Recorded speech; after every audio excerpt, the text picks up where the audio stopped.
Right now on News 3, dozens of chickens are rescued after what law enforcement describes as a cockfighting bust in Greene County. And new disaster recovery centers are opening soon in Dane and Sauk counties as hundreds of property owners continue on their long road to recovery. This is News 3 at 10. Thanks for joining us tonight. 2 people are in jail right now after police say they may have had a cockfighting ring in their backyard. The arrest happened just south of Monroe in Greene County. Amy Reed spoke to the neighbors who said they never heard anything going on. There's always a lot of cars over there.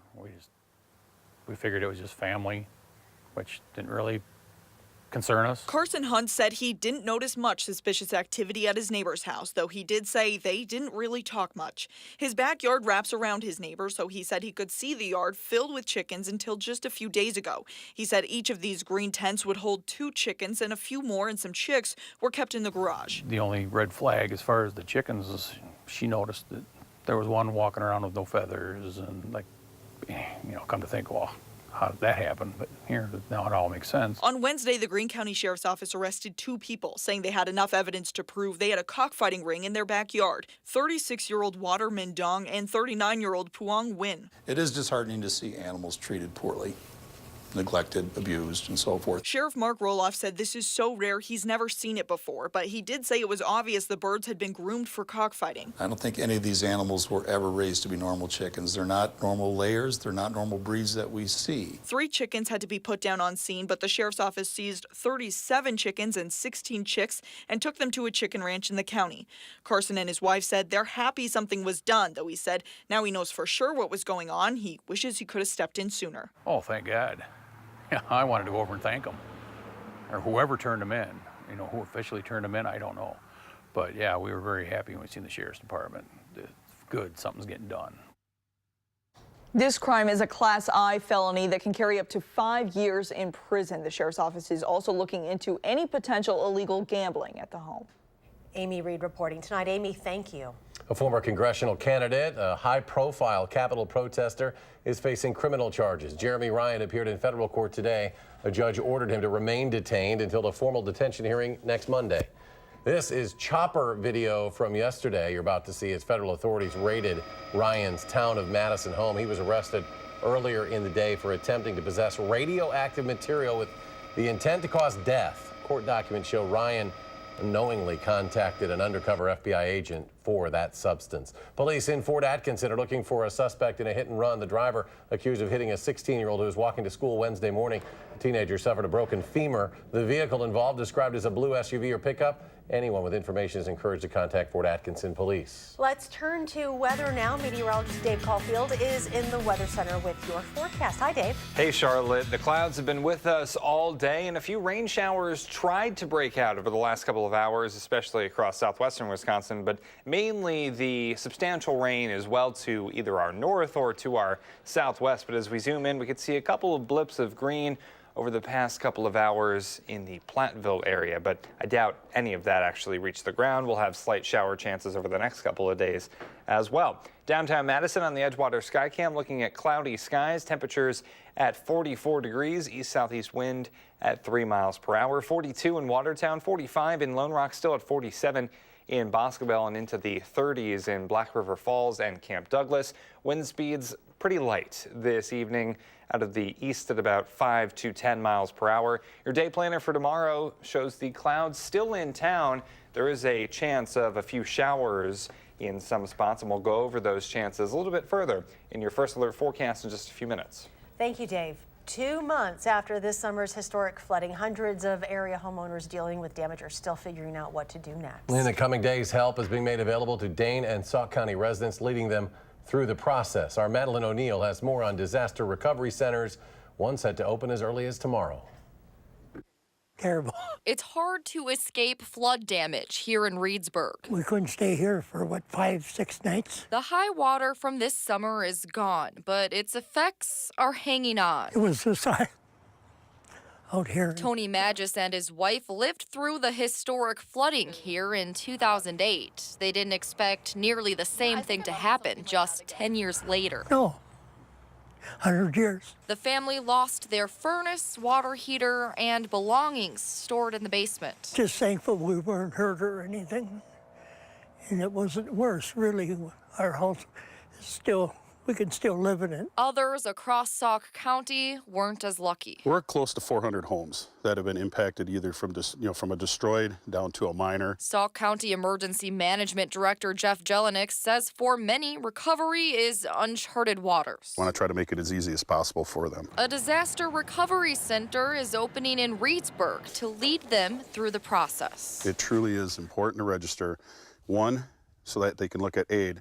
Two, 10% of the monies that are given out in aid end up going towards mitigation projects. At the one-stop shop, residents can get help from local officials, FEMA, and the U.S. Small Business Administration, a group that also provides low-interest loans for homeowners. Jelinek encourages anyone with damage to apply by the December 17th deadline. Even if they don't have anything, they don't think they need it, as we go through the winter, you're not sure what's going to happen with foundations or whatever, you've got 6 months to use the money if you're approved for the loan. If you don't need it, you don't use it, it's no problem. For now, Magis says his family can get by without a loan, but they're grateful for the extra guidance in place for neighbors. We got to go on. The Sauk County Disaster Recovery Center is on Main Street in Reedsburg between the Pizza Hut and Jay's Power Center. It will be open daily starting tomorrow from 9 a.m. to 6 p.m. Monday through Saturday. Emergency management officials say this is for homeowners specifically, but they're working on opening a business recovery center as well. Now, a similar center is expected to be open in Madison soon, too. All right, Maddie O'Neill reporting tonight. Maddie, thank you. You're welcome. For the second straight day, there is a $1 million lottery winner in Wisconsin. Last night, a $1 million Powerball ticket was sold at the Shopco Drive Pick and Save store on Madison's east side. That's one of just 7 of those $1 million winning Powerball tickets sold nationwide. Yesterday, a $1 million Mega Million ticket was sold at a Quick Trip in Mount Horeb, one of 35 such Mega Millions tickets in the country. A family is preparing to move into their new Habitat for Humanity home. Wendy and Philo Cruz both immigrated to the U.S. and met each other at work here in Madison.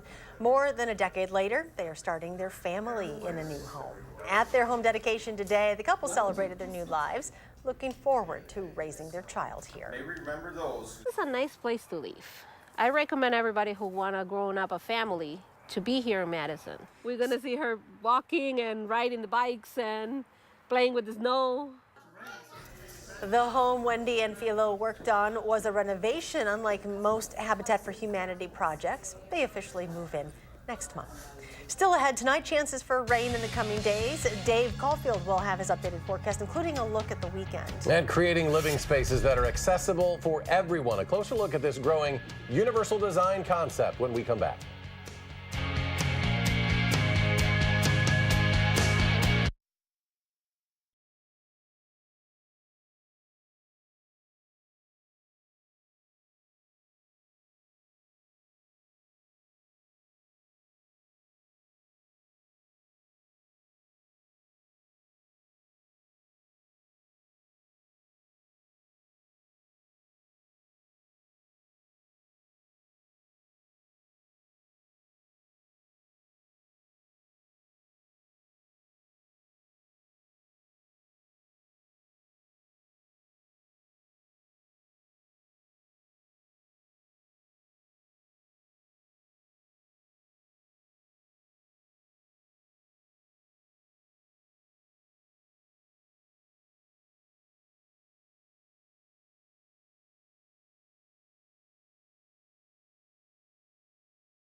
Welcome back. Most people are familiar with handicapped accessible buildings and homes, but for many with a disability, a handicapped design doesn't go far enough. Enter a growing trend in the construction industry. It is called universal design, and our Mark Kane found a Madison woman who is leading the charge here. For Jane Earl, this is personal. On October 14th, 2011, Jane Nemke tied the knot with former Wisconsin Governor Tony Earl. They met when Jane attended a benefit auction. She couldn't decide on what to bid for. So I go online and I'm looking at what am I going to bid on? There's like canoe trips, bicycle racks, and then I see dinner with former Governor Tony Earl. I can eat and talk. All right, that's what I'll bid on. A year later to the day, they were married, and Jane moved into Tony's downtown condo. At 82, the former governor uses a walker to get around, and Jane, who's 65, was diagnosed with muscular dystrophy at a young age. She knows firsthand she will eventually face limited mobility. You know, I can't complain a bit about my health, but my mobility continues to decline. And I'm the one telling him what he has to look forward to. Oh, yeah. We joke about being a pair to draw to. Which brings us back to the condo they now share. It's built with standard building techniques, which were fine when Jane was just using a cane. Now she needs a motorized scooter to get around. The kitchen, as you can see, is very closed off. There's the wall. It's very small.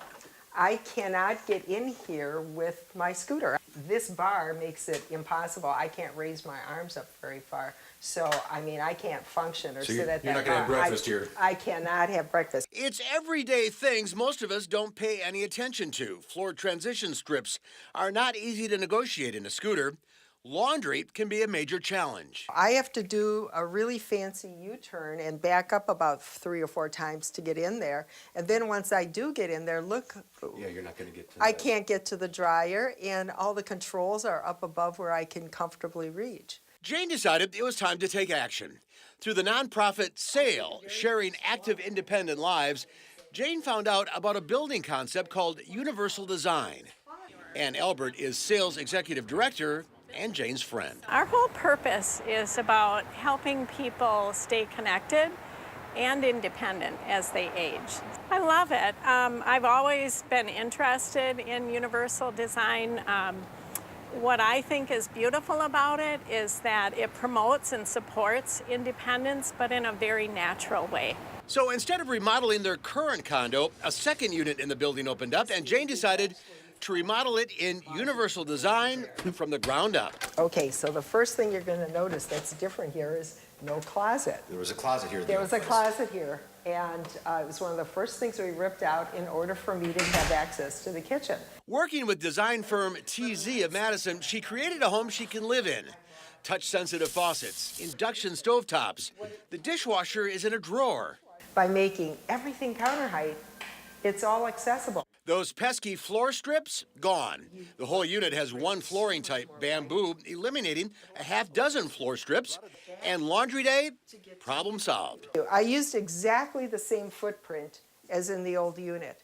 This is, in fact, the same tile that was in here. I didn't even remove the tile. All I did, we just took out this wall and closed off the door. You have the means to do all this. Somebody who's watching is like, yeah, that'd be great, but I can't afford that. Right, and that's why I'm on a mission to work with contractors, builders, the city. I really want to encourage them, especially when they're thinking about affordable housing, to make everything universal design. Universal design is just that. It is universal. It's for everyone. And if we take that into consideration at the beginning stages of construction, you don't have to be spending money to redevelop and redesign. And you had a unique perspective because you knew this was coming. I knew this was coming. With muscular dystrophy, it's a progressive disease, and so I know that eventually I'll be in a wheelchair. So rather than fight it, that's one of the things I said, learning to live in truth. And part of living in truth is saying, okay, yes, this is something I'm going to deal with, but then how do I make the very best of the situation? How do I make sure that I can thrive instead of just survive? And that is a universal message the Earls hope to keep spreading. In Madison, I'm Mark Kane, WISC News 3. The remodel of the Earl's new condo was so successful, TZ of Madison won the National Association of the Remodeling Industries Award for Contractor of the Year. And for more information on Universal Design and the SAIL organization, you can visit their website, sailtoday.org. Meteorologist Dave Caulfield joins us now with a look at our forecast. And we are sailing away over the next couple of days, but the clouds are with us, and the gloomy sky is going to continue for the next couple of days, unfortunately. We did have a very nice sunrise this morning, but not too much of the sun is going to visit us, at least into this weekend. Weather Track is showing the setup right now. We have two kind of things in play. We have a stationary front to the north. That's what's causing the showers closer to the Northwoods, and then low pressure system off to our south, and then another one off to our north and west. So all that rain really staying away from us right now, but that might not be the case over the next couple of days. We're not expecting anything heavy, which is the good news, but we will have to be aware of the fact that some raindrops could be falling. High temperatures today under the clouds were a little bit on the chilly side. 50 in Madison and Milwaukee, 54 the high in La Crosse, and 55 as we head closer to Illinois. Our time lapse in Madison after that beautiful sunrise, the clouds were here, and they weren't really going anywhere on the Edgewater Skycam in Madison. And right now, the clouds are still with us, a little bit tougher to see, but our high today of 50, about 5 degrees below normal for this time of year. I think temperatures are going to struggle to get out of the low 50s as we head into the next couple of days. Doppler track, as I mentioned, we have that rain to the north and also some light rain to our west, and really that's not causing any major problems, and that's the important thing here, folks. Yes, we do have rain chances in the forecast, but really not going to cause us any major concerns, and we also saw some rain showers try to break out closer to Platteville over the last couple of hours, mostly unsuccessfully, though. Speaking of unsuccessful, my lottery picks over the last couple of days. Hopefully I'm a little bit more successful predicting these numbers. These are our temperatures over the next couple of days, and we'll be in the low 50s Friday and Saturday, down into the mid 40s Sunday, upper 40s Monday, and back into the 50s by the middle of next week. Speaking of temperatures, tonight mostly cloudy with a shower chance here and there. Can't be ruled out. Temperatures will be in the upper 30s for tomorrow. Low 50s, mostly cloudy and cool with another chance of showers. And on Future Track, you're not going to see anything life-changing unless you think a blanket of clouds is life-changing. I don't judge either way, but we will see at least the threat of a couple of showers here and there over the next couple of days. Maybe a little bit of thinning out. Future Track showing by the time we get to Saturday, but also a few showers could be on the horizon, and maybe even a few snowflakes or flurries as we head into early on Sunday. Shouldn't be a major concern, and I think that activity will stay well to the north of Madison, and really not looking at a whole lot in the way of precipitation potential. At most, we're talking about a quarter of an inch of rain, and that's into Monday. So really just looking at the possibility of sprinkles over the next few days. Your 7-day forecast showing dry weather on Monday. Then for Tuesday, we are looking at the rain chances coming back, but it does look like on Wednesday, for all the trick-or-treaters, we will be able to do that dry for Halloween. All right, thank you. Thanks, Dave. Badgers could be playing some musical chairs at quarterback this weekend. We'll tell you why next in sports.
Badgers quarterback Alex Hornibrook's now listed as questionable for Saturday's game at Northwestern. That announcement came during head coach Paul Christ's Thursday night radio show. Alex was not listed on this morning's injury report, but he's in concussion protocol, putting us in a to-be-continued situation. Sophomore Jack Cones, the backup, he hasn't played since the end of last season. Redshirt freshman Danny Vandenboom threw a mop-up touchdown versus New Mexico earlier this season.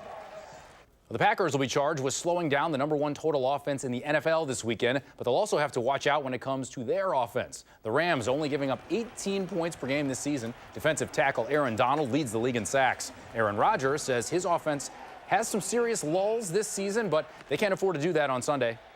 We got to find a way to slow them down up front and complete some pass on the outside, run the ball, and keep it away from them a little bit. You know, the score has dictated a lot of the way we've played. We've been down at big at the half in a number of games and had to go to more of an up-tempo 11 personnel, you know, muddle huddle, no huddle scheme at times, and it'd be nice to have some more balance there. DeForest and Wanakee separated by just 10 miles. It's one of the best football rivalries in the state. It's renewed playoff style tomorrow night in Wanakee. Now, playoff football is as good as it gets, but one Norski coach is just happy to be jogging onto the sidelines. Melissa Kim has more. 1, 2, 3, run! There comes a time where sports, even a rivalry, takes a back seat. So you got two choices. You want to live or die. Mark Olson is the defensive line coach for the Norskis. You wouldn't know it, but he has a disease that caused his kidneys to shut down. Truly, it feels as though you have the flu constantly. So he needed a new one. I'm like, okay, let's go. Whatever it is, let's do it. He found the answer to a match on the other sideline, the Warriors sideline. Wolf keeps it. Touchdown, Wanakee. Offensive lineman Nathan Miller's mom, Karen, is a kidney transplant coordinator at UW Health. Thanks to her and the kidney exchange program, Mark found a match this year.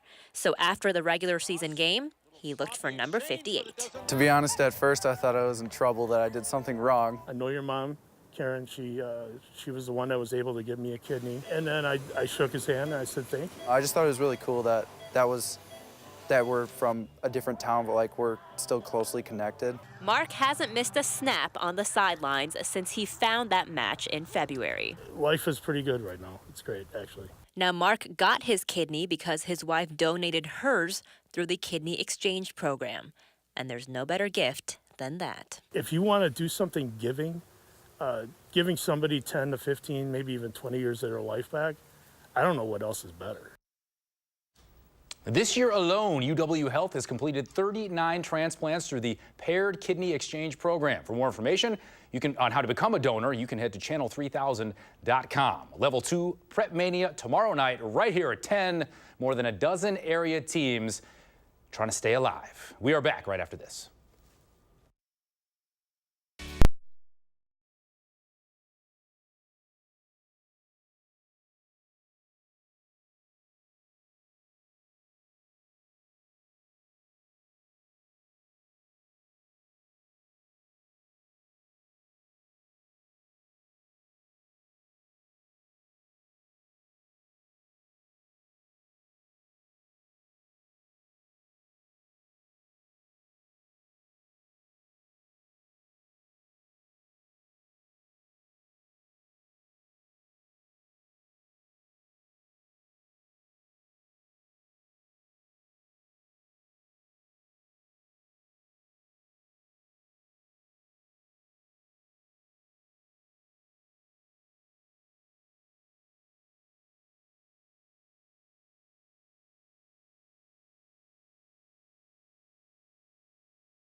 Field, one final check of our forecast tonight. Temperatures continue to fall slightly through the 40s into the 30s overnight. Right now, still in the 40s for many of us. And we'll be in the low 50s once again with a little bit of a better chance for rain, especially during the afternoon. So have that umbrella ready to go. A few flurries are possible early Sunday morning, but I think that mainly stays to the north and looks like we stay dry for Halloween as well. Dave, thank you. Thanks for joining us for News Street 10. Do something good. We'll see you back here tomorrow.